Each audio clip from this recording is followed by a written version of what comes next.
Hello beer tubers and welcome to the Master of Hoppets Grand Advent Calendar. With me, Peter, the Master of Hoppets, joined by... Henrik, the Dean of Gürse. Woo! Yes.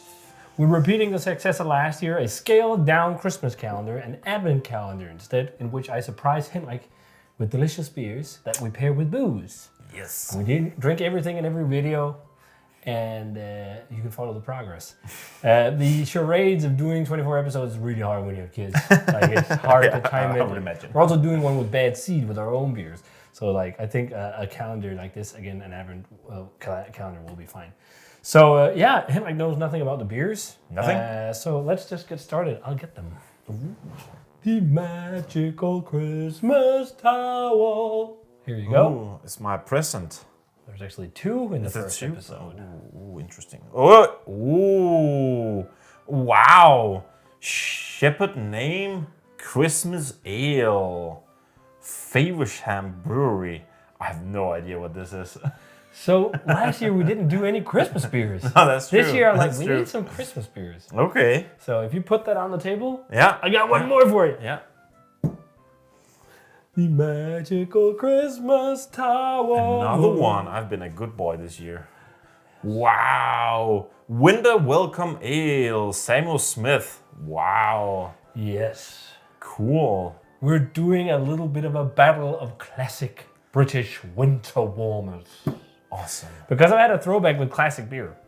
And I thought it would be appropriate that we had some classic beer as well on the calendar this year. Of course. Because we didn't do any Christmas beers at all. Whilst we get started, we're going to be very environmentally friendly and light the candles from last year. So here we go, first of Advent. And these two beers. So it's getting harder and harder to find classic English ales in Denmark to use for beer use, or just not to that, just use for that, but drink and enjoy. And I've had a bit of a renaissance. For Aalborg Metal Festival, I went to the Wharf and I had an amazing fresh pint of Harvey's Best Bitter, which was amazing. And I was like, yeah, let's try and get some classic English beer on the channel. I've featured at least this one a couple of times before. So Shepherd Neame is one of Britain's oldest brewery, one of the largest family-run breweries as well. So they're a fairly big brewery. It is actually their oldest. And this is their Christmas ale that they release every year for Christmas. Actually, the Wharf had this on cask last year, but the cask version is 5%. Okay. And the bottle is 7%, which is interesting. So they're in Faversham in Kent. And it says here that it's a glowing amber winter ale with a heady fruity nose, crystallized winter fruits combined with festive spicy hops on a platform of smooth, warming alcoholic notes, leaving a refreshing, cleansing hop finish. So basically, this is classic British Christmas beer. Winter warmers, people call them. Some call them winter ales. Some even call them just English strong ales. But I think in general, the category is winter warmer. What you can expect is classic English yeast-driven beers with those marmalade stewed fruity characters and then crystal malts. But what's interesting with this, as they're a bigger brewer now, this is actually, these days, brewed with glucose syrup. Okay. That's interesting. I guess that is to either fine-tune the recipe if they're not hitting the right numbers, or it could be to save some money on barley. But yeah, we'll see. But this will be fun to try. So this is maybe the more commercial of the two, and this is like some of the real authentic old school English stuff. Every year the label has changed. This year it's Red Robin. Nice. On the label. Brewed at Yorkshire's oldest brewery, blessing of your heart, you brew good ale. A Red Robin, William is that Shakespeare. what is also called Redbreast? A Redbreast? Yeah, I think It could actually go it's the same bird. with the whiskey. That could actually Should we exchange the whiskey then? I think we should. I think We're we should doing an actually. exchange. Makes sense. We can actually also see if the bird is. It is. It is. So let's do that. We're gonna not pair it with Scotch, but Irish whiskey. Yeah. So this is their winter welcome ale. They do this every year. It's a 6% winter warmer, and it's fantastic. I think this is one of the better examples of the style. And Samuel Smith is one of these breweries that really kept with tradition, and they're still fermenting in Yorkshire stone squares and all this. They have some weird rules and stuff at the brewery and at their bars, like you can't use cell phones, and like it's stupid. But you can't fault the quality of their classic beers. So both of these are for the 24-25 season, so fresh vintages. So let's just get into some classic English ale. Do it. So if you pour Yeah. the Shepherd Neame in your two glasses, I will pour the Samuel Smith in mine, and we can switch. Yeah. So what do we want to try first? 6 or 7%, Shepherd Neame or Samuel Smith? I think we should start with the Should we go by ABV? No, I think we should start with that one. Shepherd Neame? Yeah, let's do that. Okay, so let's check out Shepherd Neame. They're very similar colored beers. Yeah, they are. The Samuel Smith is maybe a tad darker, but only a very minor bit. by margins. Yeah, by margins. But the Christmas Ale from Shepherd Neame has got some nice streaming CO2. It's amber in color. Yeah. It's got a nice, slightly beige head. Yeah. Let's check out the aroma. Ooh. Very old school. Yeah, yeah, really but nice. old school. Stewed fruitiness galore. Yeah, quite a bit of sweetness. Yeah. Sweet stewed apricot sirs, apricot jamminess. Yeah. I also sense some spice, There's some spice in there also. but it's like hop spice, not like Christmas spices. and a bit of crackerness, like crackiness. Yeah, for sure. That must be like a golden promise or a Maris Otter or something. Also a little bit of a caramel note. Yeah, Like, smells super simple, very plain. Not, easygoing old school beer. It smells nice. Well, let's try it. Cheers. Happy first of Advent. I was about to say fourth.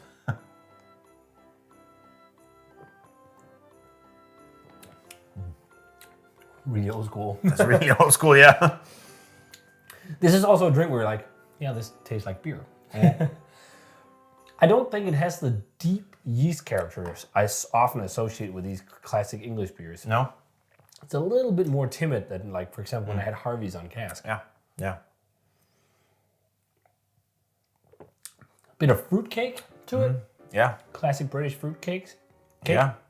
Quite hoppy, actually. It's Quite hoppy, and there is some caramel or something like that as well. Yeah, like toffee toffee, yeah. notes. Almost a bit of nuttiness, actually. Like a light nutty notes to it.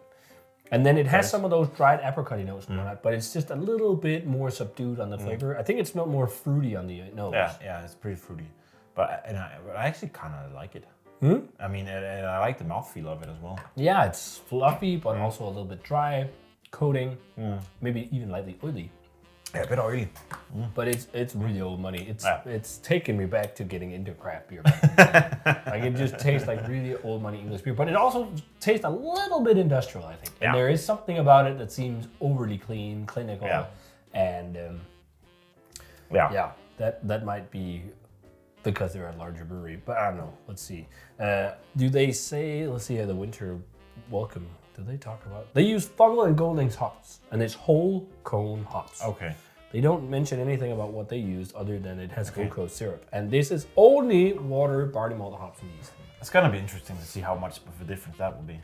Yeah, and this is, by the way, their horses. Oh yeah, you can see the horses on it. Like this. Horses in the snow. Samuel Smith's never change your bottling, labeling, art style, everything. This looks like beer from the 80s. I love it. The horses are used to take out deliveries 5 days a week. Impressive. Okay. Cool. So let's try and jump over to Samuel Smith's here. Let's do that. Slightly darker in color. Slightly darker. Yeah. But otherwise it's the same beige head and everything. Yes. Check out the aroma.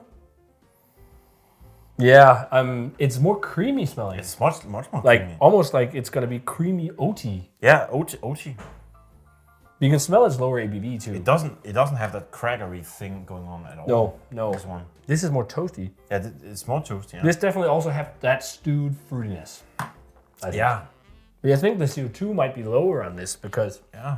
it doesn't attack your nostrils in the same No, way. I actually feel it's a bit more subdued. Yeah, on the nose. But it's still quite pleasant. Yeah, it's very similar. It's like stewed fruitiness, spicy hops, nettly hops. Yeah. Crackery. Like very classic on the nose. But a bit more timid actually than the Shepherd Neame. It's also a whole percent lower, and the CO2 seems lower. But But it actually had a bigger head when you just poured it out. Yeah, the head retention was better. Yeah. On it. But yeah, and it is now as well. Okay. Yeah, it's easy to generate. Let's try it. Let's try it. Cheers.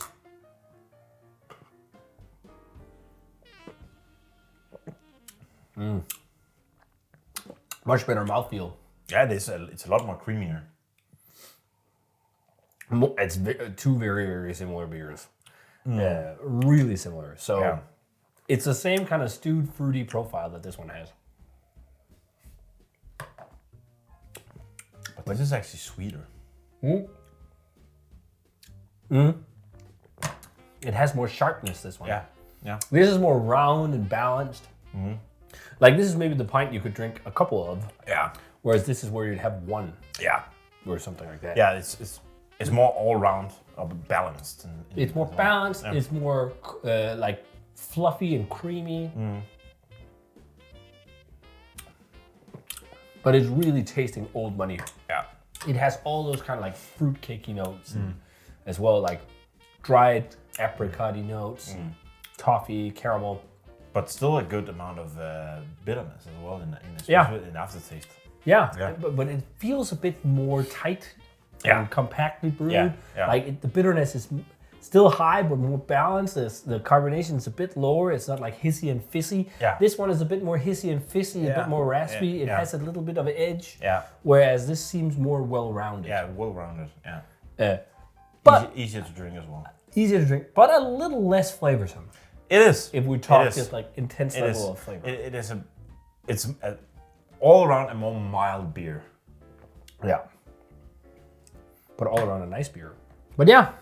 Nice beers, really old money. Yeah. Let's try and pair it with some spirit. So what is this, Henrik?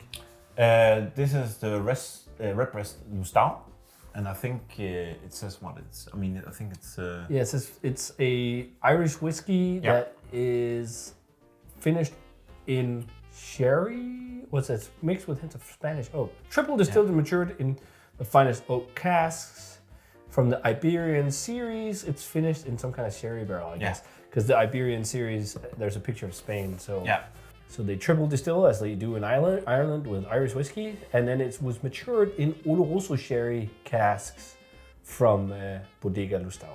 Yeah, and that gives notes of dark fruit, prunes, dates, figs, licorice, marzipan, toasted oak, and aromatic spices. Yeah, interesting. And it's actually not that expensive. It's actually one of the cheaper good whiskeys that you can get. So it's quite, and I think it's quite available. So if anybody want to try it after this, I think you can get it in most liquor shops. I think one of the first whiskeys I ever bought when I was trying different whiskeys was a Redbreast. Yeah. When we go to Bakken, I would sometimes buy whiskeys on the way home. Yeah. At the border shops because it was cheaper than buying it at home. So I'm pretty sure Redbreast was some of the first that I had. Yeah, and I think it's also a good starter whiskey, especially this one, because this is a sweeter whiskey as well. Yeah, usually I remember finding Irish whiskey is a bit sweeter and very, very like round. Yeah, this is very round. Clean. And they're not as aggressive. No, this is almost like, almost sherry-like. Yeah, okay. So, but I think it's really good. ABV 46%. Compared to the price of this, I think this is a very good, nice whiskey to have. I mean, this you can drink all year round, always. Yeah. So this is just something good to have on your shelf. Nice. Yeah. Well, let's try and smell it. Yeah. Oh yeah, you smell sherry. Yeah. Instantly. Immediately. It's is that like dried dark fruit? Type thing. Yeah. Exactly. The dry profile of sherry, but there's definitely also whiskey characteristics. Yeah. Yeah. There's some spice. You can feel there's like a sweetness to it. It smells no way near as sweet as like a bourbon. No. But it smells like more caramelly and sweet than more like caramel, a lot more caramel. And that maybe a bit of licorice or something. Yeah, a bit of licorice. And I can see a bit of the almonds as well. Yeah. Smells nice. Yeah, it smells very nice. Smells actually like a good beginner whiskey too. Yeah, I think it's very approachable. Cheers. Yeah.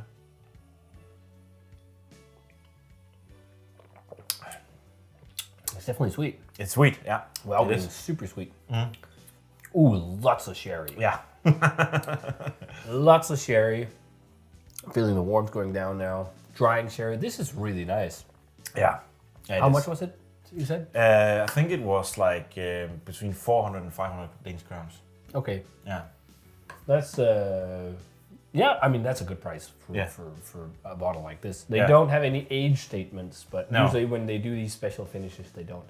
Like from another Irish distillery I had from Bushmills, I had a finish they did in bourbon barrels, and this is much better than that. But then I think that's also a cheaper whiskey, maybe. That one was okay, but it almost just tasted like a watered down bourbon. Yeah. Whereas this tastes like an Irish whiskey with loads of sherry character. Yeah, I mean, and I know also sherry I also think often is sweet, so maybe that's also why it's amplified. Yeah, I think so. I mean, this is like if you are a bit scared of like jumping, for example, if you're coming from rum or something like that, if you want to try something that is not like whiskey, then this is a very good starting point, I think. I mean, then you can go from there basically. There is a little bit of fruitcake like in the beers. Yeah, there is exactly.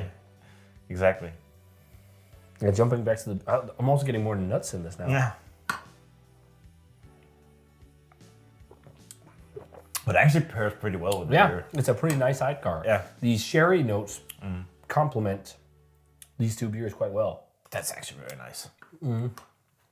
This is a little bit like almost sugary, oddly enough, especially when you have this and this. Yeah, when you have these beside each other, this actually gets much more sweet. Yeah, more amplified. But I actually think that the one that feels the sweetest is the Shepherd Neame. Yeah, it almost has a little bit of like a syrupy sweet note. Yeah, it's okay. It's actually that's weird. When you have a sip of this, try this, and then this is super sweet.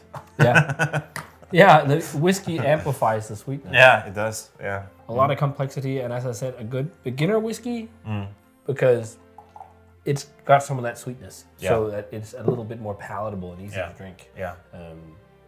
So a big recommendation. Did we grade the spirits last year? Do you remember? I don't think we did, but we can do like thumbs up or something to the thigh or down or something like that. Something easy. 1.5 thumb up.